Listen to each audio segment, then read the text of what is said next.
What it do, peeps? It's the Beat Chef. This is the ride. Welcome in, buckle up. Had to scoop up Cathy Englebert. Cathy Englebert was on the Pat McAfee Show on April Fool's Day. She said a lot. She was praising, politicking, and predicting. We're going to break it all down. But first, let's go to the praise. She finally praised Caitlin Clark. So let's take a listen to what she said. Yeah, and you bring up the point that I always say, like, you need household names, you need games of consequence, and that's usually, because our season's shorter, now we'll be able to play up to 52 games over the life of this agreement. When I came in, I think we were playing 32, so you need that, and you need those stars, and Caitlin, without question, has been a huge part of the growth of our league, and she's not only an incredible player but a great ambassador for the game. You've seen her she's done some work with the NBA on NBC this year, and couldn't be prouder how she's handling the moment for her, because a lot of pressure on her, but as you said, Cathy, it didn't take a whole 2 years for you to get that girl that praise. That wasn't that hard, Cathy. I get it. The owners had to twist your arm to get you to see the future. The praise really wasn't the main thing she did. Cathy did some calculated politicking in this. At the beginning of the interview, around the minute and 40-second mark, Cathy goes on she did a nice little diss. Pat McAfee did a diss. She did a diss. But let's listen to Cathy's diss to the players. Take a listen. She says it real quick around the 1 minute and 40-second mark.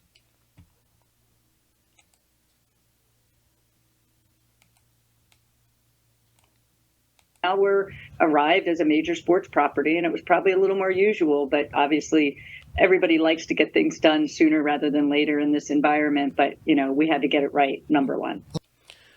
Now we have arrived as a major sports property. Basically a notice to all the players. And she said this at the beginning. And then she went into the praise. Now, let me show you where the politicking was, because she took a shot.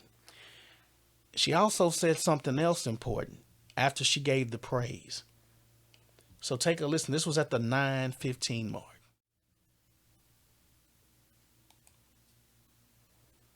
Resilience to keep going, because we could have hung it up there and I probably wouldn't be sitting here today as the commissioner. We could have hung up this CBA when it became contentious, but we said this is the right thing to do for the WNBA, for these players long term, and for the owners long term. So again, it's all a balance. Yeah, certainly.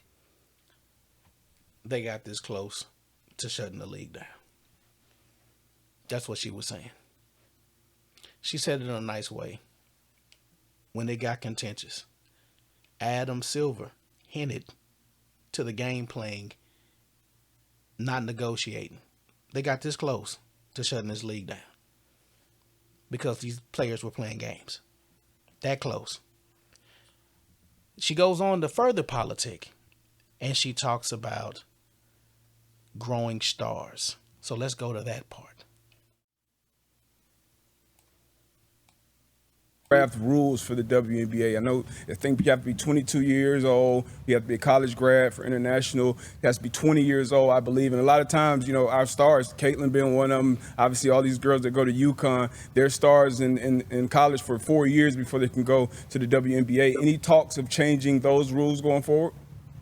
Yeah, there wasn't a lot of debate over that. I think we were all comfortable with where we were in the prior CBA with, the 22 that you mentioned. You have to be 22 by the end of the calendar year in which you get drafted, which makes them mostly college graduates, or a college graduate if you're younger, and go earlier, I guess. Obviously, internationally, as you mentioned, it's 20.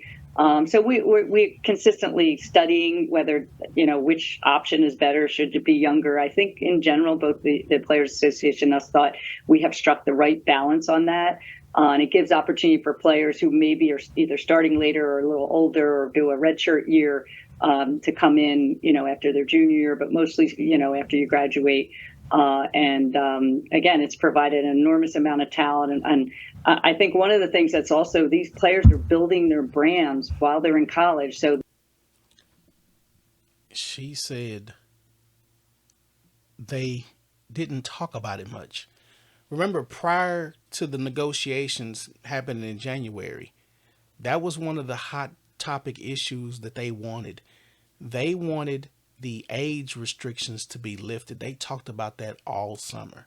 And the reason why they wanted the age restrictions limited is because they wanted players that were not ready to play in the league to get drafted, not have a place to go, and then get axed. That changed once the league said, you know what, we'll do the 2 developmental spots and we'll raise the salary on rookies. Then they wanted to keep it 4 years because they don't want to see those players in 4 years. And Cathy is about to tell you the reason why they want them to do 4 years. Take a listen to what she says, and it's going to sound real familiar. The one and done is not going to work for us because they won't have built their brand by the time they come to the W. And so I think it's important that they have that opportunity to build their brand, get their NIL money also, because the women basketball players, the stars, have been really kind of at the top of the list from that perspective. And then they come in with big brands like Caitlin did, like Angel did, like Aaliyah Boston has built now that she's come in post her playing career at South Carolina as well. So, and again, the list goes on around that and the endorsement opportunities they have once they come in the W with just not just a domestic national brand, but now we're going to be in Canada this year with the Toronto Tempo. We're going to be in Portland with the Portland Fire, and then like kind of globally be able to build their global brands coming out of the university. So I think it's an advantage to have that 4-year career. But again, we're constantly studying it. I told you guys, they want that NIL model. They want you to get your name, image, and likeness, get your game together in college. Play 4 years, get your degree. Bring your brand partnerships to the professional level. Partner with our brands and grow the business, grow your brand. It's a selling feature. Cathy was marketing and predicting the future. She's telling you the future of what the WNBA is going to be.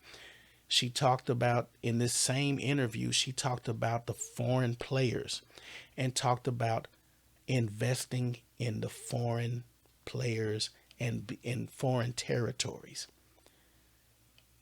That's the business model. She spoke about the players that are foreign in the league being 6% of the league when she came to the WNBA, and how it's grown, and it's in the mid-20s now. It's going to continue to grow. They're going to continue to make inroads to bring the foreign talent into the league and follow the NBA blueprint. The WNBA is going to pattern itself after the NBA. The NBA is becoming a global league. The WNBA is basically on that same trajectory. That doesn't involve 2.0 players. Cathy is politicking, and she's telling you what the future is going to be. She mentioned in the same interview, and I'll leave a link to the full interview. She mentioned in this interview that brand partners are already looking at younger players, the Hannah Hidalgos, the Michaela Blakes, and already slotting them and getting them exposure so that when they come to this business model that they have invested in, that they get a return on their investment. The future of the WNBA is in players that are marketable, not players that are intolerable. That is the business model. New in league is the business model. Name and image and likeness in college equals new in league in the WNBA. Leave your comments below. Shout out to Pat McAfee for doing that interview. Could have been better. Could have spoke about the referees. Could have asked her about the Connecticut Sun. A lot of things he left on the table. He wasn't really prepared to do this interview. I think they just threw Cathy out there because they have a partnership with ESPN and they wanted to get her some FaceTime because the players have been going on campaign stops speaking about how difficult the negotiations were and how they triumphed and everything. But in reality, they almost cost themselves this league. But leave your thoughts below. Leave your comments below. Like, share, and subscribe. And until next time, peace.